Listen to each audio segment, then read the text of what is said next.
You're listening to the Colts Blue Zone Podcast with Mike Chappell and Dave Griffiths. Inside the Fox 59 CBS 4 podcast studio, welcome to the Colts Blue Zone Podcast 1 week before the NFL Draft. We will discuss the most important position of them all today, quarterback. I know Joe's been looking forward to this for a long time. It's not about one person. I know Mike Chappell has been looking for this for a long time. And Chris Ballard will tell you he does not look forward to this because it's not about one person, right, Mike? Just like you just said. Until you get the one person. And then it's all about that one person, as we witnessed this week with Jalen Hurts getting paid in the NFL, which is kind of where we're going to begin. We'll do that before we hop into a little bit of Colts news. But Mike was had his calculator out as we were getting ready for the podcast. He was breaking down numbers because obviously, well, once you get the quarterback, I mean, that's the first problem. Then the next problem is you have to pay the quarterback. And it's very much intertwined, Mike, with multiple other stories that have impacts on the Colts. You talk about, hey, should the Colts go out and get Lamar Jackson? Hey, should they go out and trade for Trey Lance?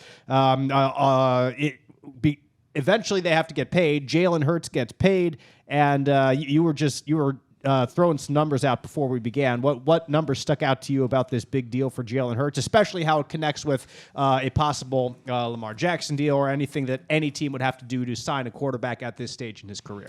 Well, it's a perfect example of, I guess, don't believe the numbers, or you can do whatever you want with the numbers. Because the contract is at the highest paid, or he's highest paid. Yeah, $51 million a year. It included a $24 million signing bonus. His cap number this year is $6 million.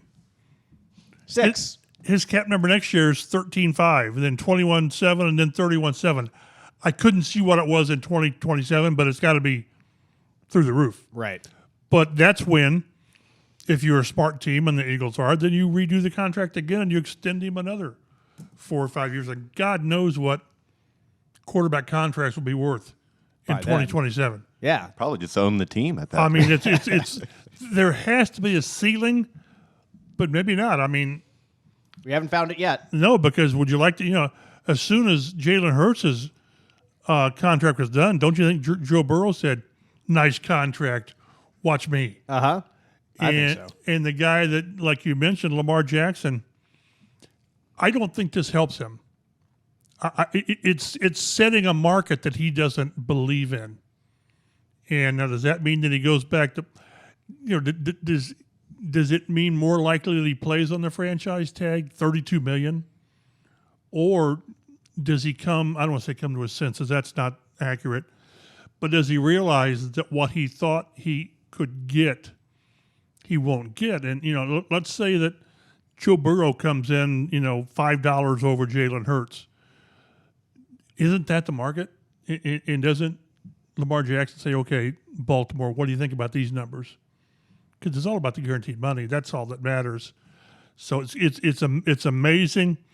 I remember back in the day with Peyton Manning, and you thought the numbers he were getting were just unbelievable. Mm-hmm. And now that's like a backup quarterback's numbers. I mean, when the NFL really went to this free agency and things booming was in the mid-'90s, and the first big free agent there was Reggie White, going from the Eagles to the Green Bay Packers.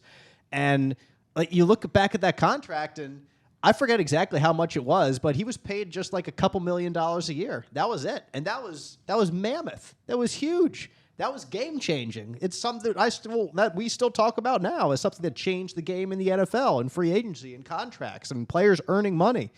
And now it's at $50 million a year in a matter of 25, 30 years. What would a 20-year-old Reggie White command on the open market now? I mean, it would be sort of an Aaron Donald if he was out there. What would you pay for him? But in the salary cap, it's all about how you can maneuver, and it keeps going up and up, and it's always going to keep going up and up. And again, the really good teams know how to work the cap. Like right now, the Colts are $22 million under the cap.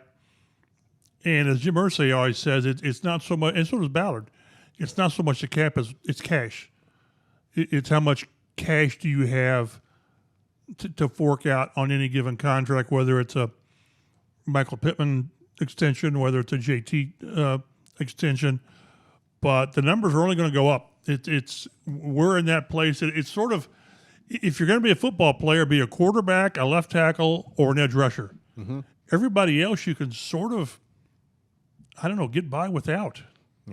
Yeah. The Lamar Jackson point, Joe, this Jalen Hurts deal is about 80% guaranteed, something like that.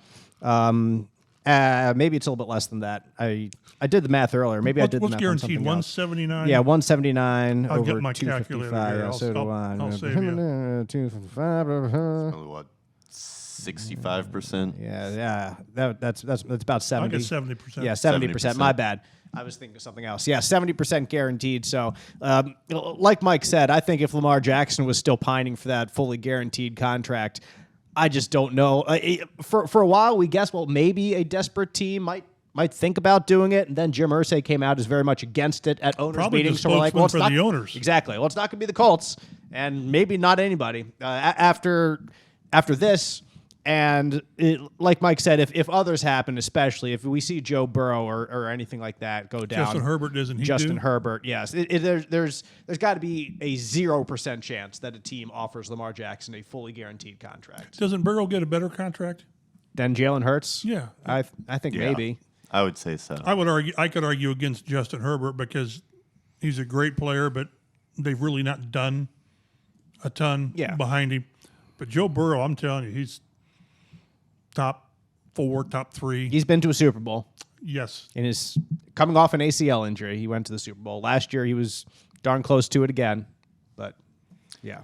Yeah, if I'm the Ravens, so this is 255 total. I love this deal if I'm the Ravens. Yeah. Like Yes. I love it. I go, okay, we'll give you 260 total and 190 guaranteed. Boom. And if you're Lamar Jackson, that's gotta sound pretty darn good, right? I know it's not what he wants, the fully guaranteed contract, but that's still you're gonna be fine, buddy. Like that's a lot of money. It would be twisting an Edgerrin James quote where I only went to college for 2 years, but I know what the term voluntary means. Right. I know what the term guaranteed means. It means you've got it in your pocket. Right. So again, that's what all of these contracts are about is front-ended, guaranteed. And again, I just think that as much as Lamar Jackson hates it, the league is setting the market for what any elite quarterback is worth. If you want to be rich, maybe not quite as rich as Jalen Hurts, maybe you can be a millionaire with Jim Irsay's These are money. great contests. It is. When Jim Irsay tweeted out earlier in the week that he was going to give his biggest contest ever, it certainly raised my eyebrows. Like, oh, what's Jim got planned here? And then he announces a $1 million schedule challenge. Jim Irsay will award $1 million to anyone who can predict the Colts' regular season schedule, all 18 weeks, perfectly. Including the bye week. Yes. He could have made it $10 million. Exactly. Everything's made up and the number really doesn't matter. I was trying to, I'm not good enough at math to figure out what the odds are on that. I learned it at one certain point. It's like the first week's like, 18 different choices, and the second week would be 17. So it would be 18 factorial would be but the not really, the word. because there's not going to be a bye week in week 1. So it's not like completely even like that, if you know. Right. You're not wrong. So the odds on it are really wonky, but they're big. It's Yes. going to be nearly impossible to get this correct, but I still filled mine out. Give me at Carolina for the opener. Same. Yep. That's what I did. Exactly. And Nice. then what I would do, I would have it at Jacksonville. To end it, No. Very next Oh. game. Week 2. I think I had the last game. It's against Jacksonville. I can't remember. But you've got to get that. You got to get that Jacksonville because it's how it was last year. You got this season opening drought going on, and then you got Jacksonville. Well, here's a chance to get rid of both of them, and you just kind of soil yourself in both of them. I think you can put a Texans game up near the front too, because you'll have maybe 2 of the top quarterbacks True. in this draft. Going And the up league against looks each at other. that. Yep, absolutely. And then of course you would assume that both those quarterbacks would be starting week 2. It'd be Gardner Minshew against Davis Mills. I know, right? And the league would be like, "Woo, yay!" Thanks a lot. Yeah, thanks, guys. Appreciate you. It could be Trey Lance against somebody. NFL Network's Ian Rappaport's reporting on Wednesday. The teams have inquired in San Francisco about trading for the former 3rd overall pick just 2 seasons ago. Lance will be 23 years old in May. He's made 4 career starts, but his season last year ended quite early with an ankle injury, fracture and ligaments. It was not a pretty injury. So he's another quarterback who could be on the market, who could be at least fielding calls for, especially after Brock Purdy did what he did last year until he got hurt in the playoffs. And I mean, when he got hurt, San Francisco did nothing on offense against the Eagles there in the playoffs. So when he was done, the team was done. And he's, I think, is it John Lynch who's with San Francisco? Somebody there said that seemed to say that he's earned the right to. Purdy. I think Purdy. Yeah, Purdy has earned the right. I thought somebody said something to that extent. He has earned the right to kind of be number one at this point. If Trey Lance were in this draft, isn't he number one? He'd be up there somewhere. I don't know if he'd be number one, Joe. He'd be in the 2 or 3. I think Bryce Young would still be number one. I think Bryce Young is pretty awesome. I mean, the one and only complaint is his size. Right. Everything else he does well. Right. Which is you can't fix.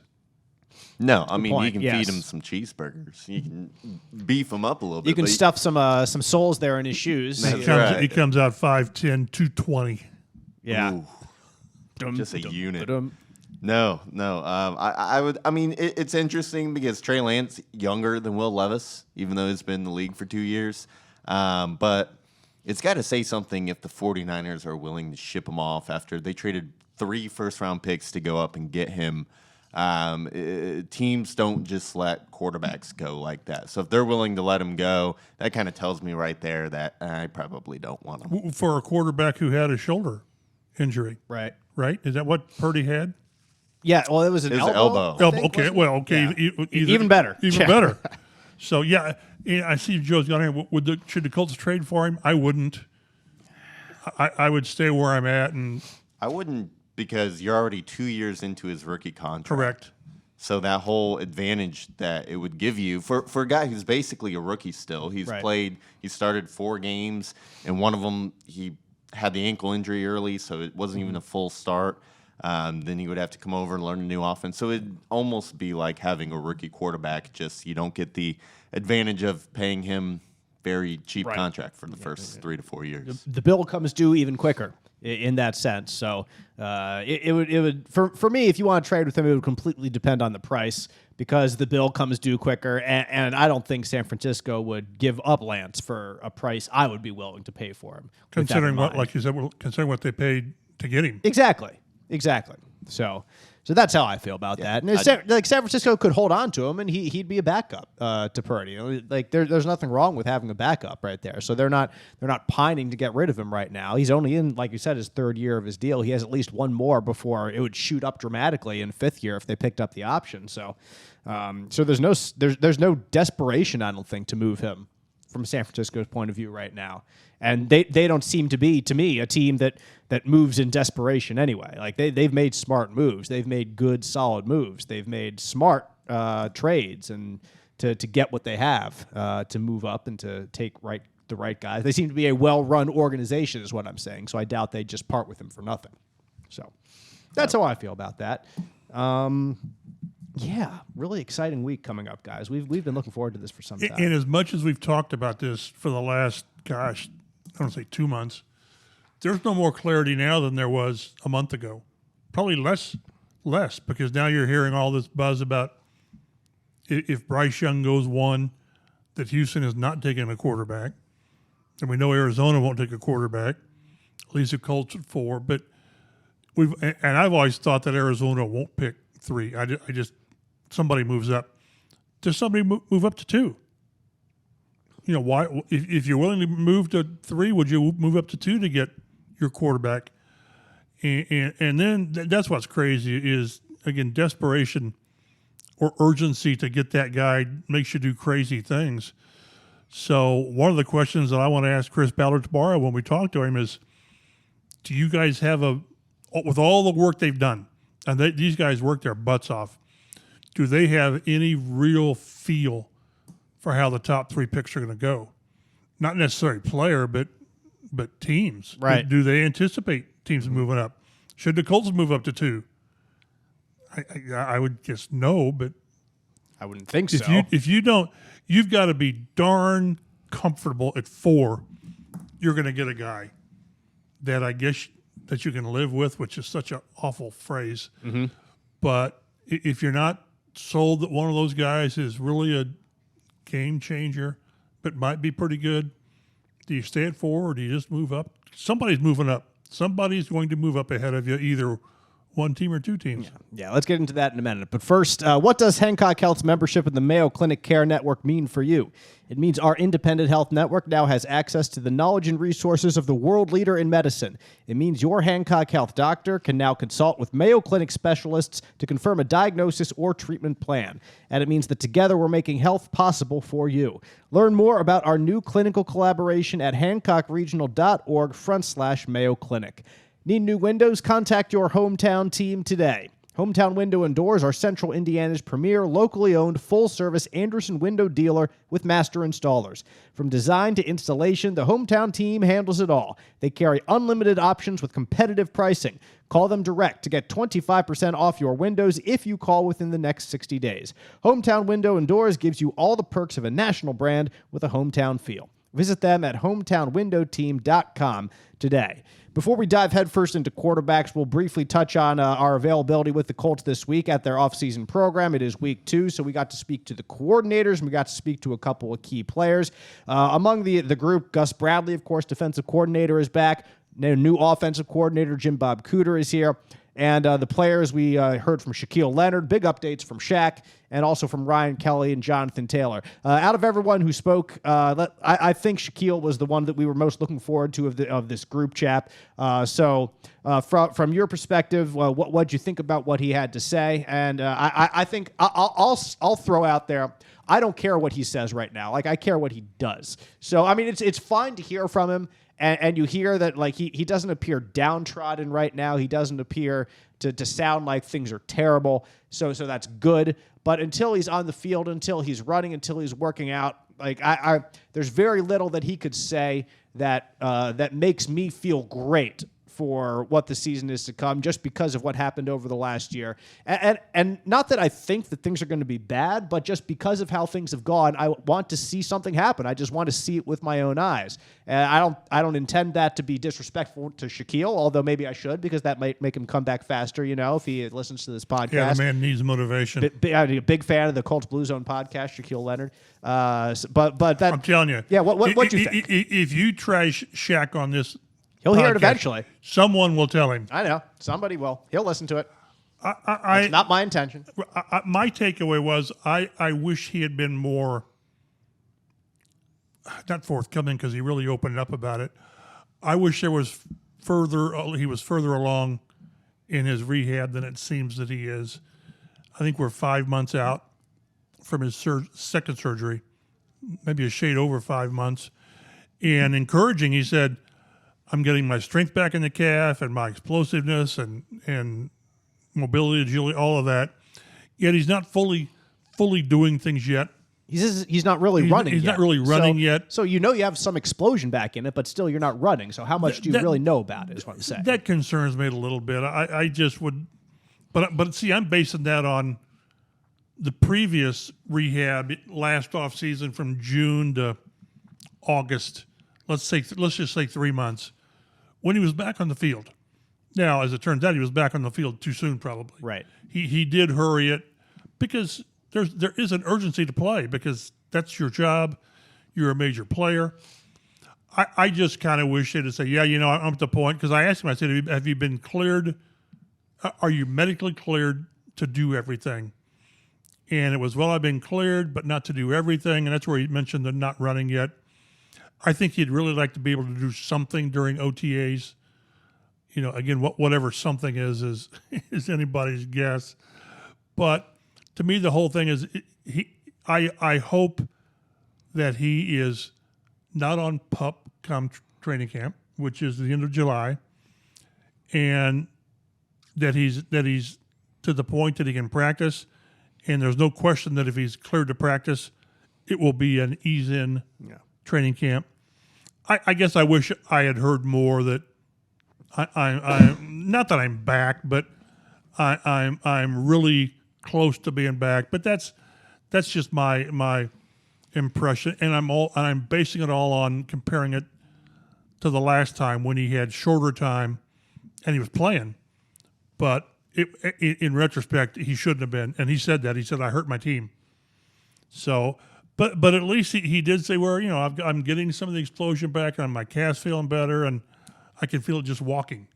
So that's encouraging. But again, like you said, until he's out there practicing, Right. You just don't know. There will be absolutely no rushing him back this time, Joe. It's going to take some time, I think, just because of how it went down last time and him working back too soon. So like Mike and I have said, it's good to hear from him. It's good to hear that things are at least moving forward, albeit we would like to see maybe a little bit more right now. But it doesn't matter what we want to think. Like Shaquille is taking things very much on doctor's time this time and moving very slowly along with this rehab. I would be shocked if at the beginning of the season, Shaq Leonard is the maniac that we've known from the past. But will he be playing? Maybe in some capacity. I think he'll be out there in some capacity. Maybe not. Well, he needs to be in the starting lineup come September. I think the way I would look at this season as a success for Shaq is if by the end of the year, we're starting to see the old maniac again. I think this season it's going to take the entirety of the season for him to get back into form. Based on what we've seen last year, the significance of the injury, the unique nature of this injury, this is no small deal. And, lost feeling in his calf. Like, this is no small deal. And he's got to relearn how to get back out there and basically retrain his calf to fire like it used to. And so I'm not anticipating Shaq being a major factor until hopefully, if things go well, the end of the season. As long as he gets back.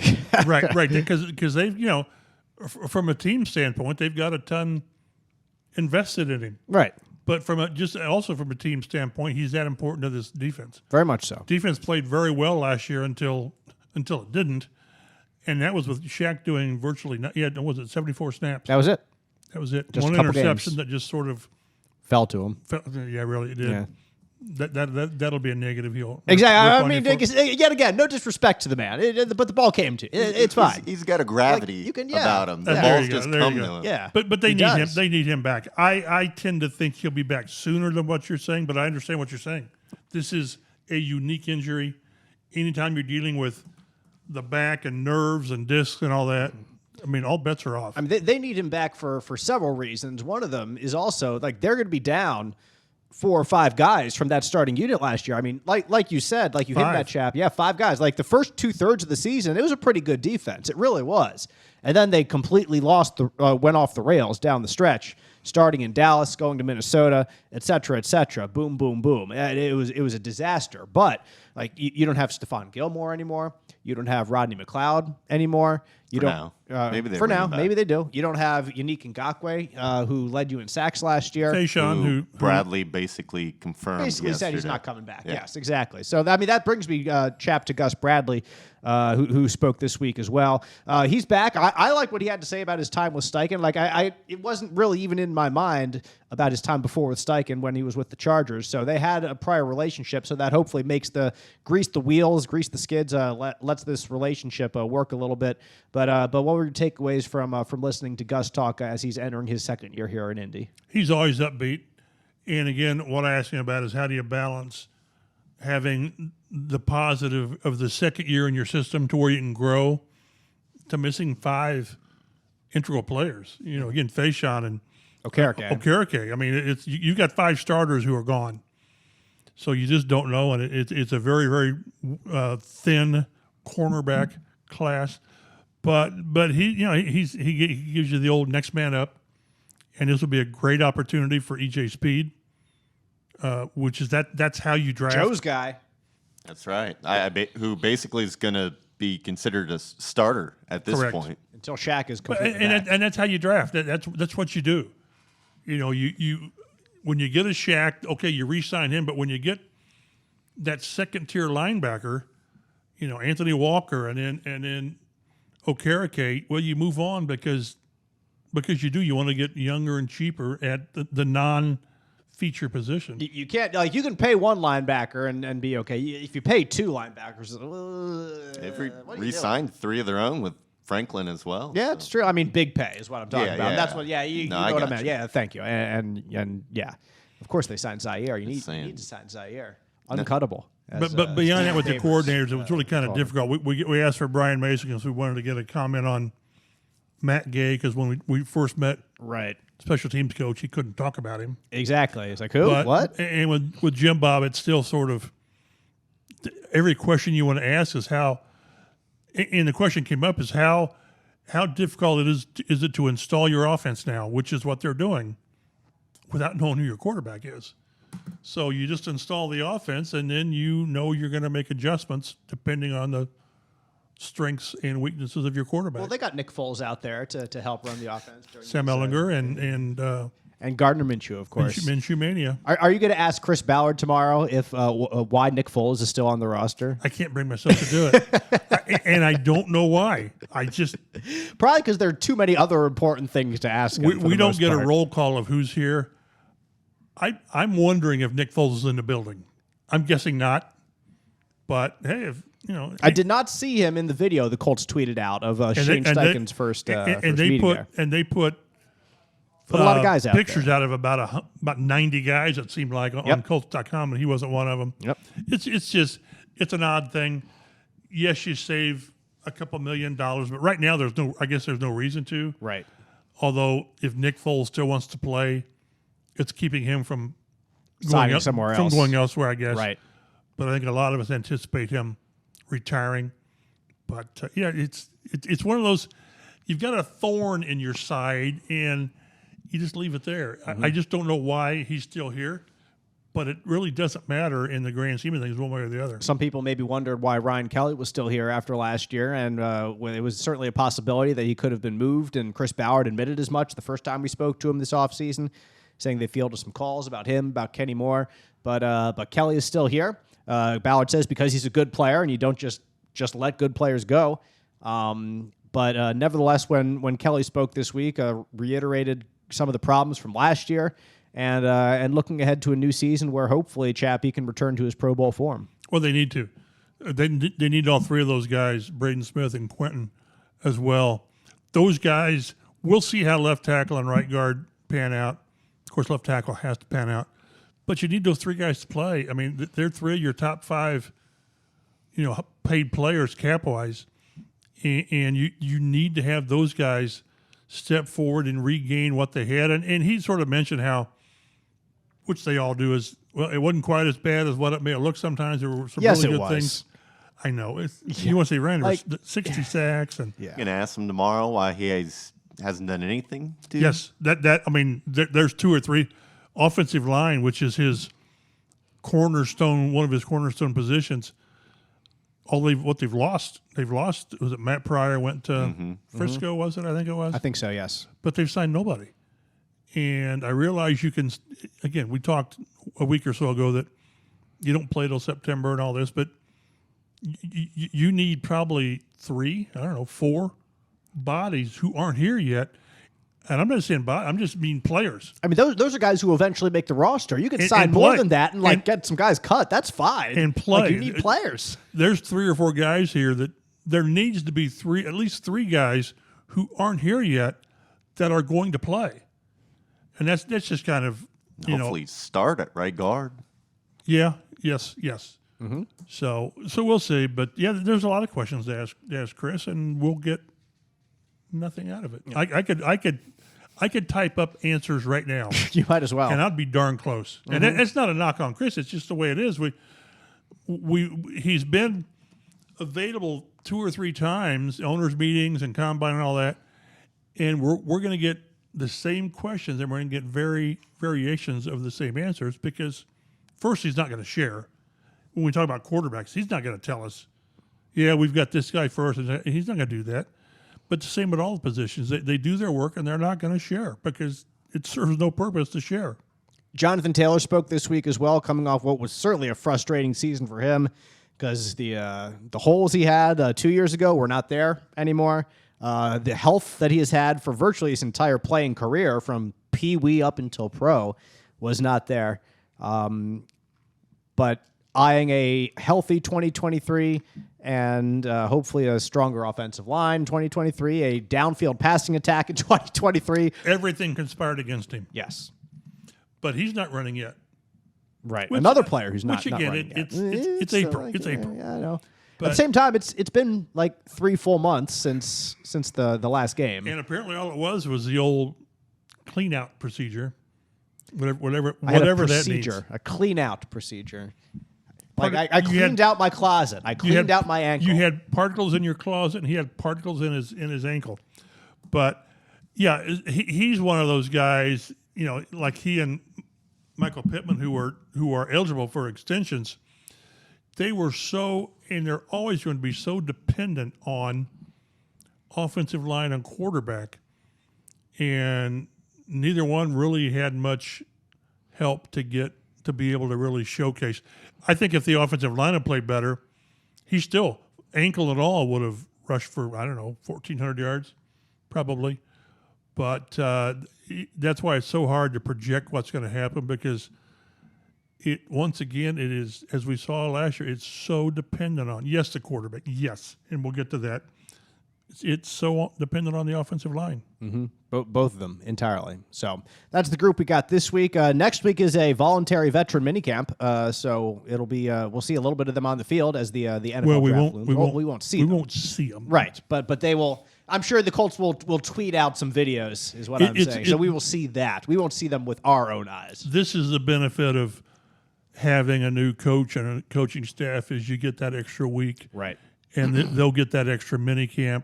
Teams with head coaches, and it's still, I need to go back and look exactly what you're allowed to do. I still thought it was an offense versus defense. Maybe it is. No, I don't think so. I didn't think it was, but you're on the field, it's hands on, and you kind of get the week head start on other teams with your quarterback. Without the quarterback, because it's 3 days before the draft. So you have Gardner Minshew. Yeah. The Colts last year, offense versus offense was hard enough, so they just need to work on that. Offense versus air was hard enough. Yeah, exactly. Yeah, but yeah. So slowly but surely, we're getting towards where they actually play football. Exactly. Slowly but surely. Need new windows? Let the Hometown team help. Hometown Windows and Doors is Central Indiana's premier locally owned full-service Anderson dealer with master installers. From design to installation, we handle it all, carrying nationally known brands like Anderson with more options and competitive pricing. Call us direct and get 25% off your windows if you buy within the next 60 days. Please contact your Hometown team today. We are Central Indiana's premier locally owned full-service Anderson dealer. National brand, hometown feel.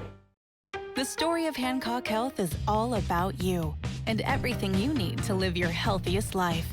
Like Hancock Regional, one of the nation's safest hospitals, and an independent health network with over 70 doctors at more than 30 locations around East Central Indiana. We're growing and evolving to help further your story. And we're just getting started. See all the ways Hancock Health and you can work together to make health possible at hancockhealth.org. And slowly but surely getting toward what they're going to do at quarterback. And there we go. Joe is pumped up. He's amped. He's excited. He's broken down the top 5 players who could be first-round picks, top 5 quarterbacks. You think they will be? Think there'll be 5 first-rounders? I don't know, man. Hooker's maybe 50-50.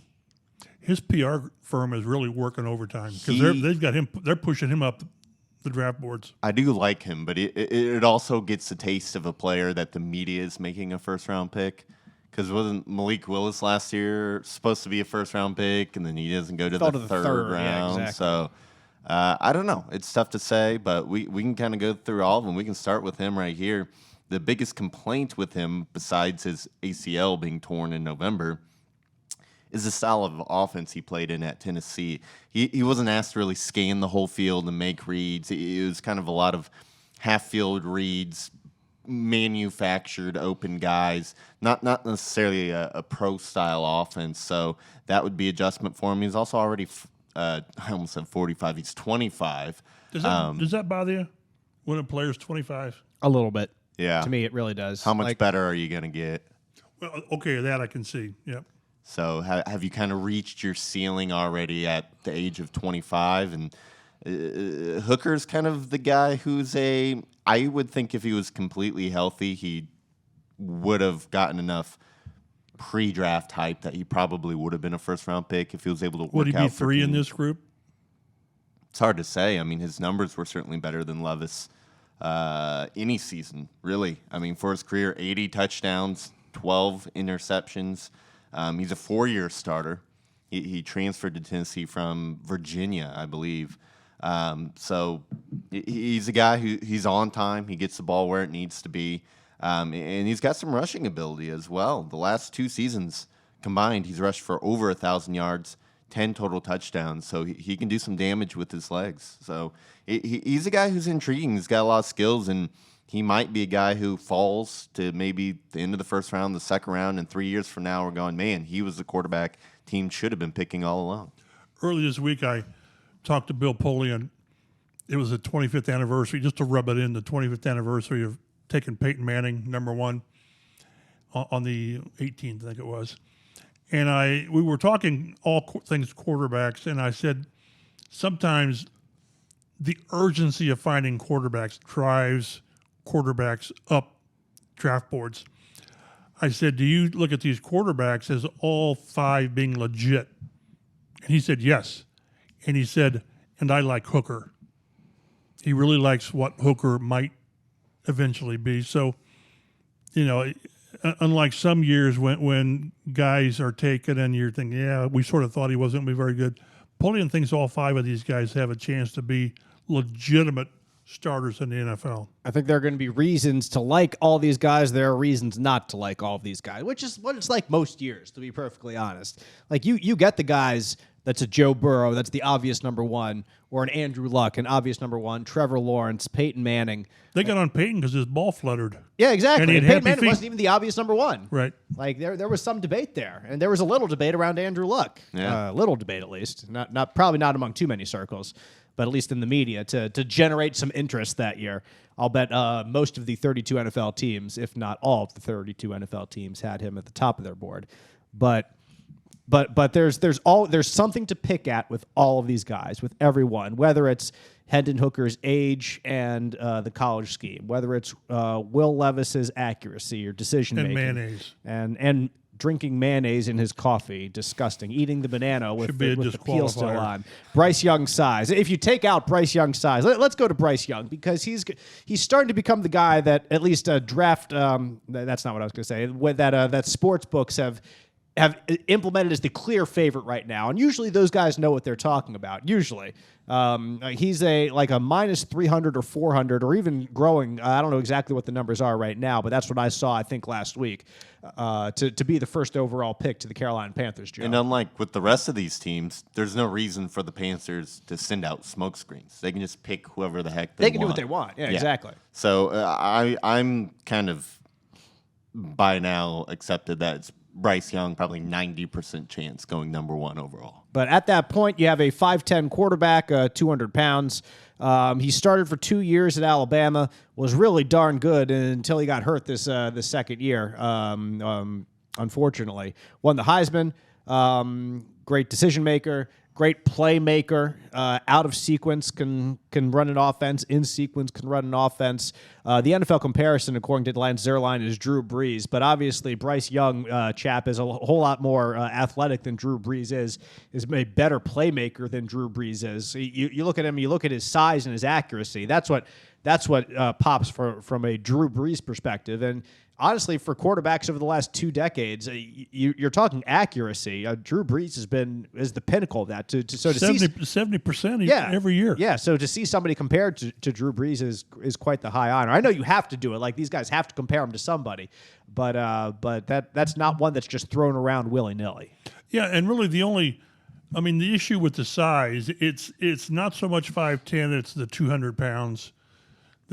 People just wonder if the constant, you're going to get hit.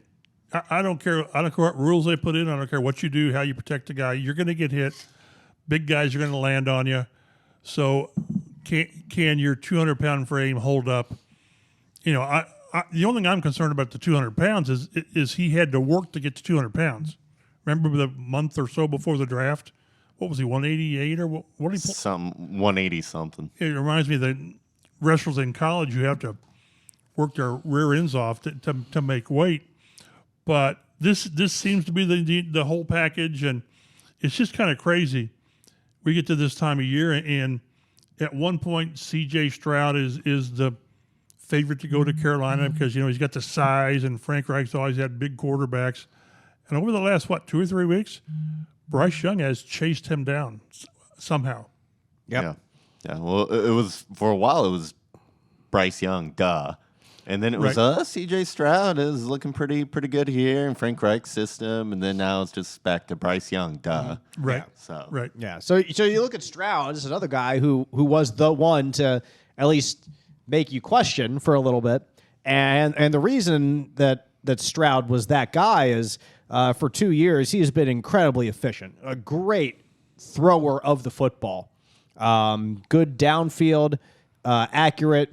The prototypical NFL size, 6'3", 214 pounds. He will turn 22 in October, so he's only 21 right now, just like Bryce Young is as well.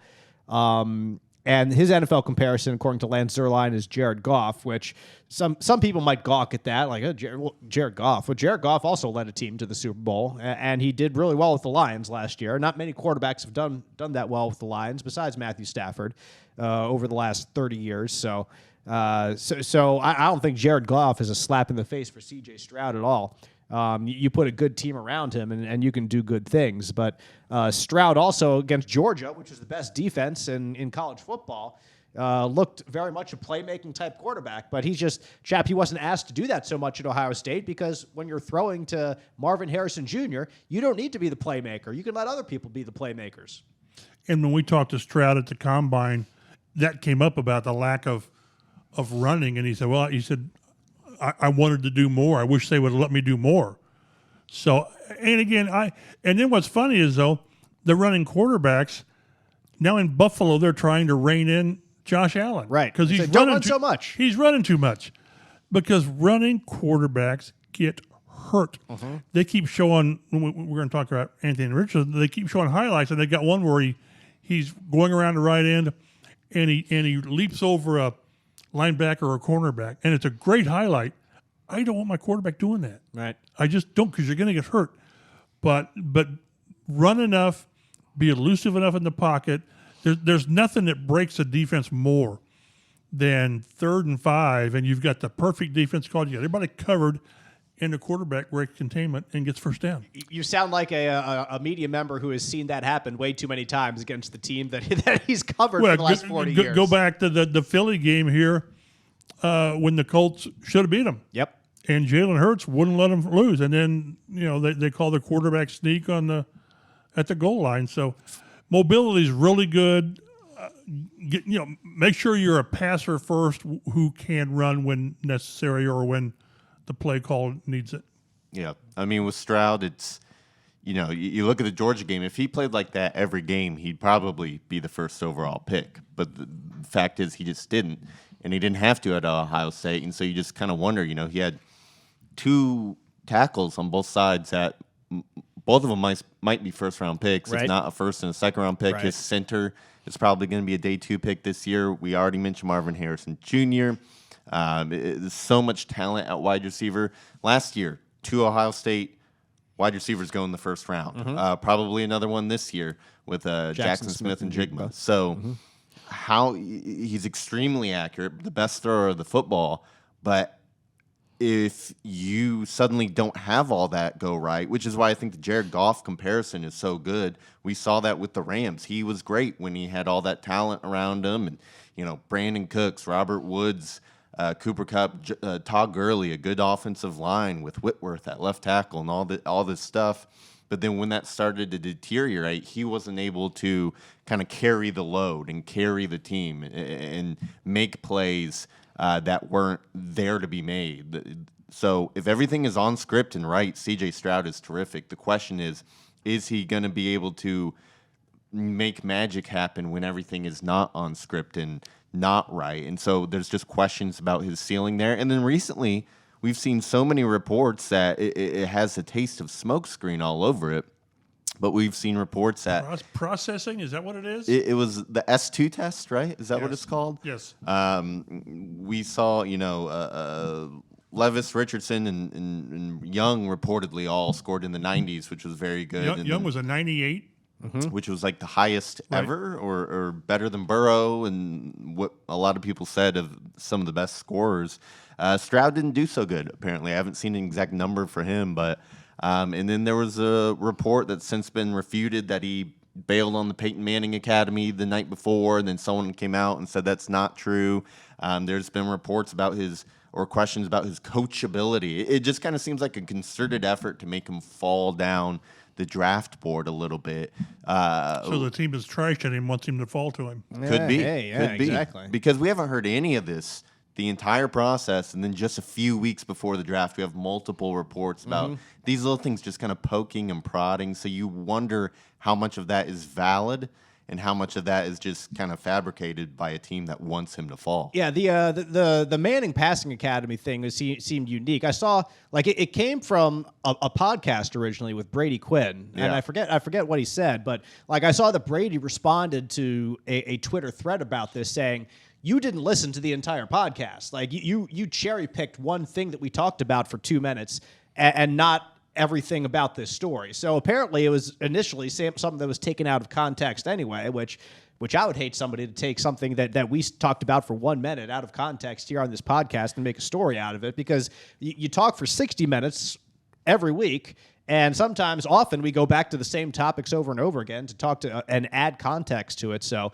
apparently it wasn't even that big of a deal in the first place, is what I'm saying. Well, right? I think I saw that too. He said something the likes of, he said the thing about the Peyton Manning Academy, but then followed that up by saying, but he's still the number 2 quarterback in the draft, or something like that. Okay.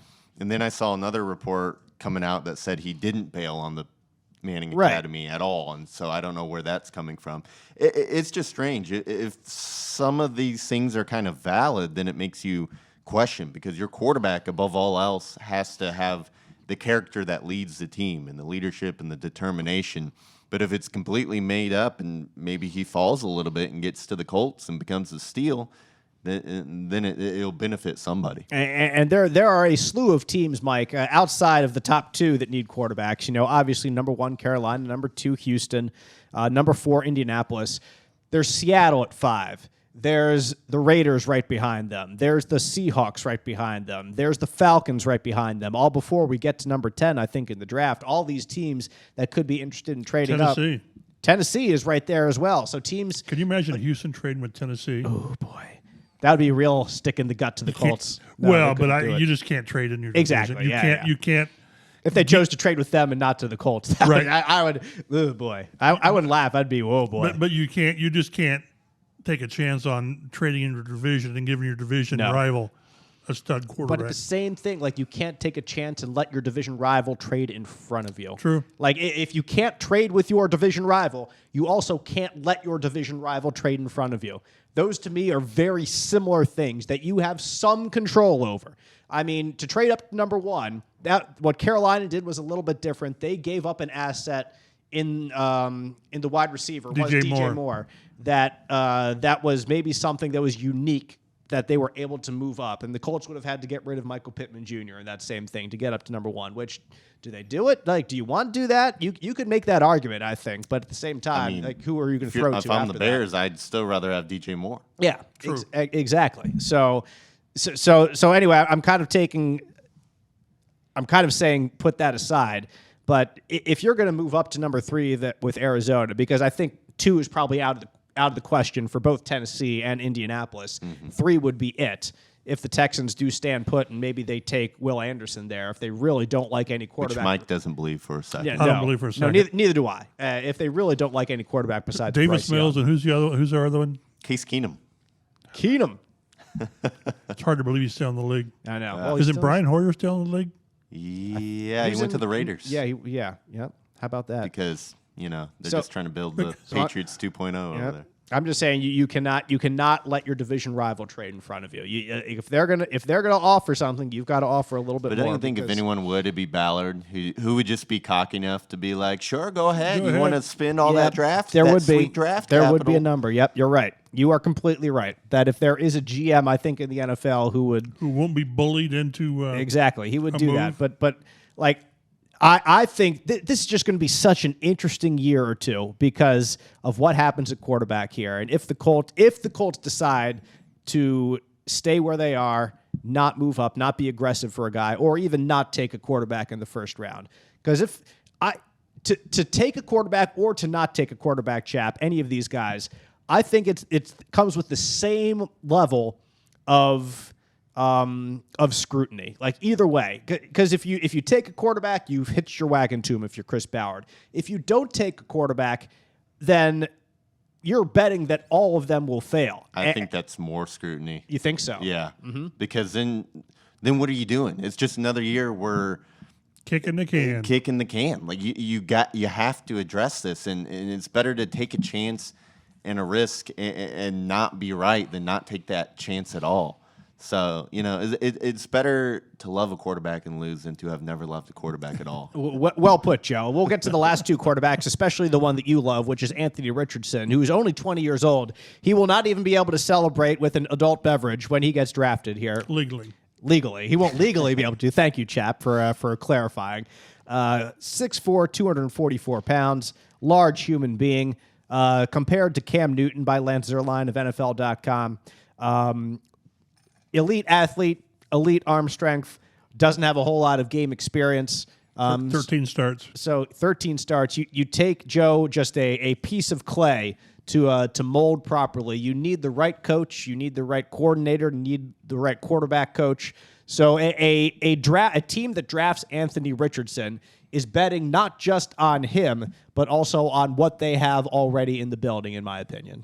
Yeah, you guys know I love Anthony Richardson. We do. I love his Anyone upside. who listens to the podcast knows. I love his ability to basically you could take the same game plan with Justin Hurts and apply it to Richardson. Jalen Hurts, sorry. Yes, that's okay. As he develops, start him off running the ball 12 times a game. Read option with him and JT in the backfield would be pretty deadly. And then as he develops as a passer, kind of start to scale that back less, running less and less and less. I mean, could you imagine the Eagles' unstoppable play last year, the quarterback sneak, but with a bigger quarterback and Anthony Richardson? I mean, they'd get 3-4 yards every time. And I know his numbers last year, 17 touchdowns, 9 interceptions. They don't wow you. But if you look, he gets better as the season goes along. First 3 games of the year, 0 touchdown passes, 4 interceptions. So that's a tough start right there. And then you look at the last 3 games of the year, 8 touchdown passes, 2 interceptions. He had a new offensive coordinator, new offense every single year in Florida. So not only was it his first year starting, but it was his first year in that offense. And then you saw the improvement, the vast improvement as the season went along. I think I fell even deeper in love with him when he released that letter to the GMs or whatever it was and talked about what all this meant for him. He just through seems... the NFLPA. Through the NFLPA, yes. That's right. He just, which kind of just showed to me he's that football lifer, breathes it every single day, just like Steichen talked about. His quarterback needs to wake up, be the first one in the building, last one out the door, wake up thinking about football, go to sleep thinking about football, and that's what this guy is, or at least appears to be. So when I look at a guy who appears to have the mental makeup to make those developmental steps that are necessary, and then he also has the athleticism that gives him the highest ceiling of probably any player in this draft, those are things I want to bet on. Chap, what still could excite you about Richardson also scares you. Everything about it. Like all the good things comes with the other side of the coin. If he's a great runner, he's going to take more hits than everyone else. We saw what happened with Cam Newton, his career. The highs for Cam Newton were incredibly high. He got Carolina to the Super Bowl. He led them to a 15-1 record. He was an MVP. But he also fell off a cliff. So you take what has happened before in the NFL. You hope to learn lessons from that. And this offense gave up 60 sacks last year. Right, yeah. You try to do things different. But yes, you look at what Anthony Richardson could bring to a team. I think that, like everything that Joe said, Colts fans should be over the moon, excited if you have a guy like Anthony Richardson at quarterback, but you should also be very much nervous about the future as well. And both of those emotions are perfectly understandable. You'll probably have a little bit of a mix of both if he's the guy they go with. And if you're the Colts, a couple things. Will you have the patience maybe that it takes with Richardson? Because he won't be ready to play, I assume. At least not week one, an extended period, and maybe more so, is Chris Ballard at a point in his career here that he can invest in such a, I guess high risk is the term, because it seemed like this is either a home run or it's not. If you're making your decision based on either of those, then it's already tainted. Because then you're doing what's best for you, not what's best for the franchise. Yeah, I guess. But it seems like it's such a negative term that there are safer picks. But what you're saying is this kid's ceiling is better than anyone, not quarterback, but anyone. So that's why. So I even saw some, and it's gone away, about Carolina taking this kid first overall, which was. That's the Richardson. Never really accurate. That's the Richardson PR firm. Yes. Really cranking stuff out. Mm-hmm. Saying he had a great meeting with the Panthers. Yeah, I think they really liked him. What really, the thing that I can't get past, two things. It's the 1-year starter, 13 starts. That matters. It just matters. And I always get nervous when a guy's stock goes through the roof because he had a great combine, athletically and testing wise, and then of course he's gonna have a great pro day. I mean, if you have a bad pro day, then just cross him off your list. I think it's a cautionary tale when a guy is just great athletically and testing, because it almost makes you not spend more time or not put more value on what you saw in the field, because you are betting on with the pound of clay that you can make this game into something really, really special. Yeah, we've seen guys who win gold medals in the underwear Olympics go to the league and more so at see other that positions. Yes. At other positions. Yes. But it just makes me a little nervous. But I'm nervous by nature. I mean, I think it would be a serious consideration if Stroud did fall, Richardson versus C.J. Stroud. Which would you take? Would you take Richardson? I might go for Richardson. It'd be tough because I think highly of Stroud as well. But, I mean, Mike just said it. This team gave up 66 sacks last year? 60. And for a guy who his question is being able to create, and his question is, does everything have to be right and on time around him for him to be good? Richardson seems like the kind of guy with the offensive line that you currently have that he can either escape the pressure, or you're not asking him to drop back. You're asking him to run and move forward, and we're basically working on, you're only doing a true pass set maybe 20 times a game. So I think it's tough, but this next guy here, who I'm not as high on, but I've kind of warmed up to, Will Levis, because the smoke out there is that the Colts love them some Will Levis. Mm-hmm. It is. We've heard that from multiple different national reporters. That's what they've kind of got. And Chap, you're one to always say that the Colts are very careful with what they release. But nevertheless, it seems that a lot of people think that people inside this building have some good feelings about Will Levis. Whether they have better feelings about others, well, I think that's to be determined. But Will Levis is certainly one of the more scrutinized guys, along with Anthony Richardson in this group. It seems like that there are more reasons to question them as opposed to question Bryce Young and C.J. Stroud, who are all almost entirely projected top 5 in almost every mock that you see out there, save a couple that go off the rails. But Levis, a guy at 6'4", 229, another big quarterback, started for 2 years at Kentucky, certainly had a better 2021 than he had 2022 when he was in a pro-style offense and had better weapons around him. NFL comparison, Jay Cutler, according to Lance Zierlein. I know you do. I hated to see but, that. But then Hendon Hooker's comparison is Desmond Ritter. So, I mean, there you go. These comparisons, take them with a grain of salt. I don't think Bryce Young is going to be Drew Brees. I don't think Anthony Richardson is going to be Cam Newton. But nevertheless, a Jay Cutler comparison it goes to a guy with an incredibly strong arm, which Will Levis clearly has.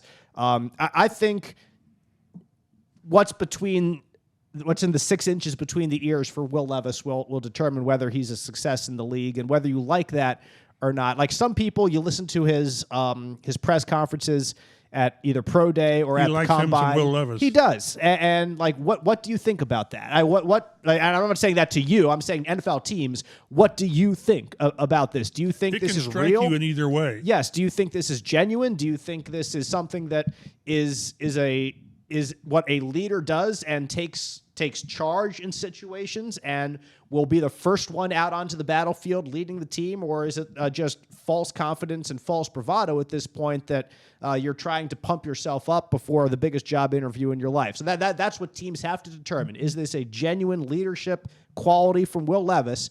And if it is, you'll follow him into battle. And you would love to have a guy like that on your roster. If it is not, and if it is fake, then he could fall, if a lot of teams feel this way, certainly outside of the top 5 and likely more to the bottom of the first round. That's why you just don't know. You don't know. You don't know. And what you're talking about is the hardest part of evaluating these guys is we all these guys have incredible talent, physical talent, whether you blend in the running and all that, but they can flat throw the football. They can.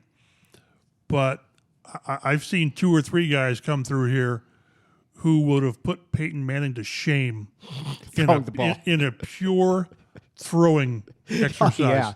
They would. There's a lot of quarterbacks that would put him to shame in just how the ball looks. But when you add the obsessive gene that he's got and being a natural leader, not over the top. Now he'd bark at you, but he didn't take you by the lapels and shake it. You just knew, okay, this is a guy. Let's do this. Mm-hmm.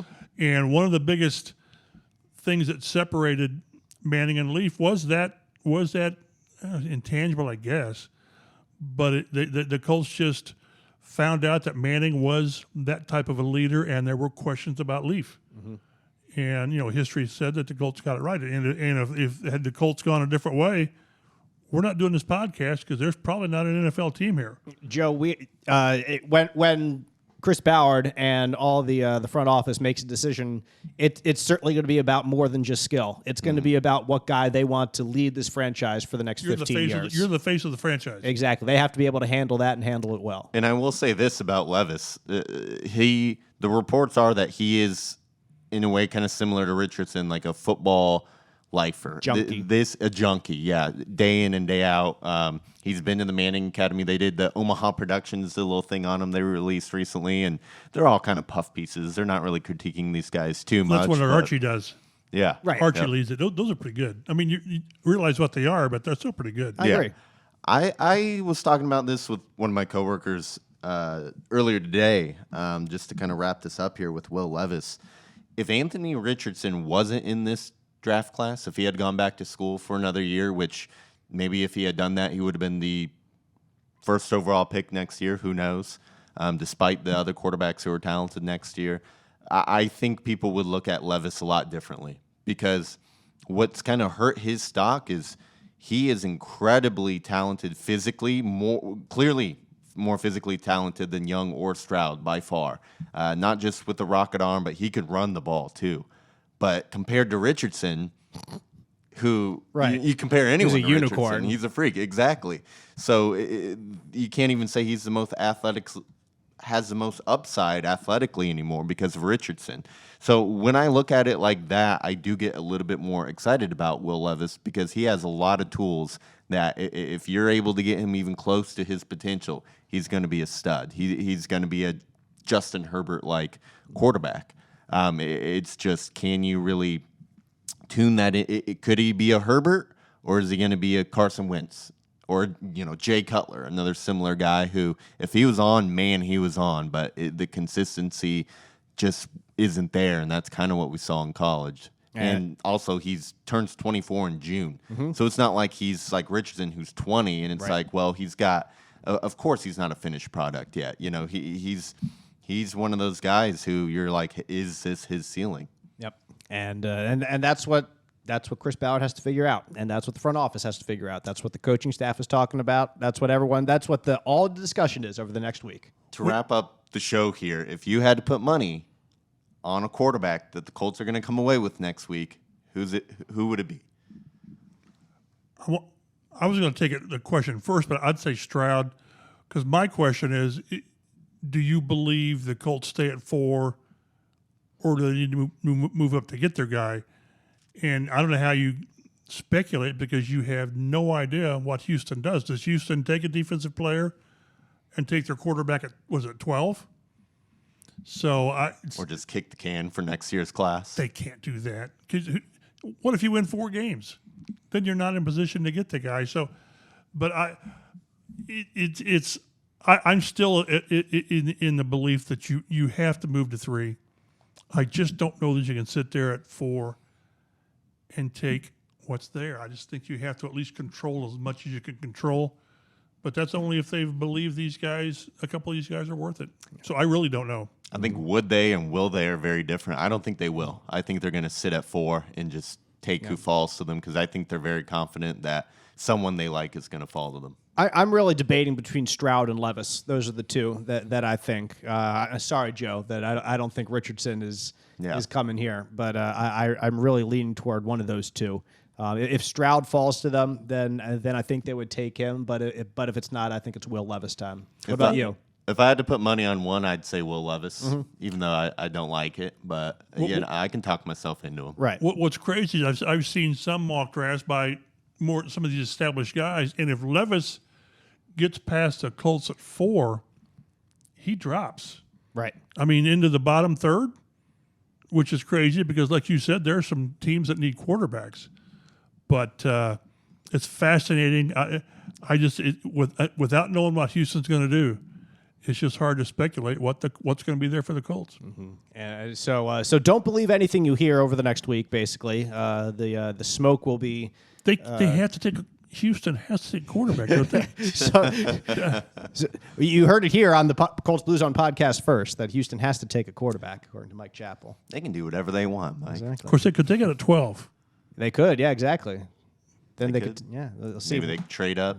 Yeah, trade up from 12. Yeah. They can take Will Anderson there and then take their 12 and package it with a 2nd or 3rd round pick. Get up. See, that's one thing that 6 or 7. We'll probably go a little bit long here, but the thing about the Colts moving up from 4 to 3, and what they would have to give up, probably 2 2s. I don't know, 2 2s and a 4 or whatever to do that. If that just depends on how many other teams want. See, that's the problem. It's kind of like what Carolina did. The further up you go, the more you're giving up. Right. So it's going to be really – the Colts will not be able to match someone moving up behind them. But how much does Houston and Arizona want to fall back? Right. Which that's if you're the Colts, that's what you're hoping for is Arizona can slide back, just flip with you and get the player they want. I think it might matter how much Arizona. This is going to be my final thought. I promise. We're not going to talk forever for you guys. I know you all love the Colts Blue Zone podcast. Appreciate that. But I think it depends. I think somebody, if Houston doesn't take a quarterback and somebody trades up with them, somebody will trade up with them for a quarterback. I think it depends on how much Arizona likes Will Anderson above everybody else. Because if they think that Will Anderson is better than everyone else in this draft, they'll be willing to trade with the Colts back just one spot. Because they're going to get him. Exactly. And they're going to get a couple of draft picks to go with it. But if there's a group of 4 or 5 guys that they really like there who they would be more willing to move back to Seattle's spot or Vegas's spot or Tennessee's spot and then take one of those 4 or 5 guys and bring in a truckload more than the Colts would offer. You get what I'm saying? Which I think is more likely. Yeah, so that I think is the key to this draft. That is it. What does Arizona think of Will Anderson? That's I wouldn't the be biggest surprised thing. if Will Anderson's not the first defensive player or defensive end taken. Tyree Wilson out of Texas Tech is said to have the higher upside because he's better physically gifted, despite Will Anderson being very athletic. So the one report that I think is very true is toss out the mock drafts. There's so much variability with this draft that it's a down year for the NFL draft. It just kind of is. Reading a lot of reports, there's like teams think there's 5 blue chip players and about 15 guys with first round grades. And when that happens, there's no set in stone, this guy's a consensus top whatever pick. Right. So it's going to be random out there, and it's going to be wild. I can't wait. And more people want to move back than move up. Yeah, exactly. Because if you don't get that blue chip guy early, he won't be and there. It takes 2 to tango. It always does. Hey, next week we're going to talk about the draft more in general. We'll go a date earlier on Wednesday, just so you can certainly have time to listen to it before Thursday. If you are here in the Indianapolis area, make sure to tune in to our Blue Zone Before the Draft special on Fox 59, 7:30 next Thursday, right before the draft. We'll also have a Blue Zone After the Draft special, Sunday night, April 30th at 11 p.m., so put those on your calendars. We appreciate you listening to the Colts Blue Zone podcast. Follow us online on Twitter at Colts Blue Zone. I'm Dave Griffiths at DaveG_sports. Mike Chappell's at MChappell51. Follow his work online, fox59.com, CBS4Indy.com.